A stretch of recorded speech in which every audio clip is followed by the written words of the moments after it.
Hey, whippersnappers, it's Tortimer the Great. Welcome back to another exciting episode of Pokemon Showdown Little Cup Battles. Today we are doing the First Root Rodents team. Oh, it's been so long since I've used them, I almost forgot what their name was. The First Root Rodents team. And leading off with Timon, as we generally do. It's been a lot of fun. I'm kind of going through the rotations. I've got a lot of teams that I haven't touched in probably 6 months or more since we started the gray version, and I kind of stopped doing these random showdown battles at that kind of time. And yeah, so it's been a lot of fun for me to kind of dust these guys off, see which teams still kind of work pretty well, see which maybe need a little bit of work. First Root Rodents, obviously, I'm not going to tweak a whole lot because they're kind of the First Root Rodents. It's more of a gimmicky team than a competitive one, but doesn't mean we can't actually get wins occasionally, so we'll give it a go. We got Bidwig coming in with that return, taking out the Mantike very quickly. And then Duskull comes in. Bigwig's locked in with Choice Scarf, so he's going to switch out, bring in Scout. Scout is going to see that Eviolite on there. I don't know why I care about talking about that, but Scout throws up the Shadow Ball and is going to go down, but the Destiny Bond is going to take it out as well. And then Bigwig is going to come back in with the Brick Break. And he's going to be able to take out the Anorith, no problem. Mankey comes in, which I'm going to bring in Worf then at that point. Basically just trying to decide, okay, who at this point is going to be the least useful. And unfortunately Worf drew the short straw there, so he went out.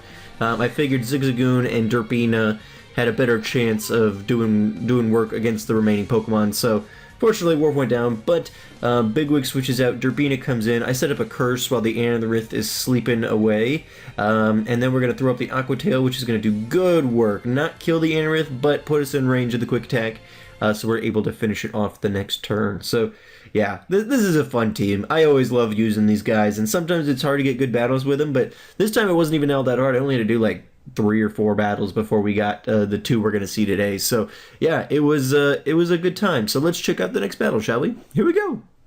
Alrighty guys, here we go. Up against XQL, and Timon coming in, putting to sleep the Skorupi there before he starts setting up his sword dances. So we got the 2x attack, the Toxic Spikes going there as Skorupi wakes up from the sleep. Duskull switches in as I throw up the Hypnosis again, so Duskull's going to be asleep now, and now Timon has 4x attack. Up against a Ghost type, mind you, with Crunch being his pretty much only attacking move, I think, on him. Sword Stance, you know, I think he has 1 normal move, but anyway, the Crunch is doing good work here, so we're going to keep it on.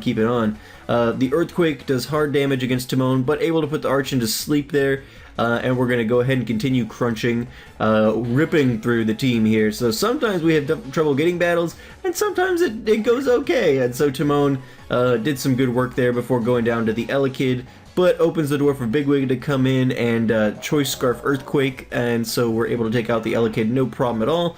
Then Bandit switches in. We're going to take a hard heavy slam from the Whalmer, but the Berry Juice is going to activate, so that's going to work out fairly nicely. Another heavy slam going to put us low again, but going to put him in at least enough position to throw up a Seed Bomb, which doesn't do a ton of damage to the Whalmer, but it does enough for us to eventually get him down in the low yellows in order for somebody else to come in and clean up. So that works out nicely enough.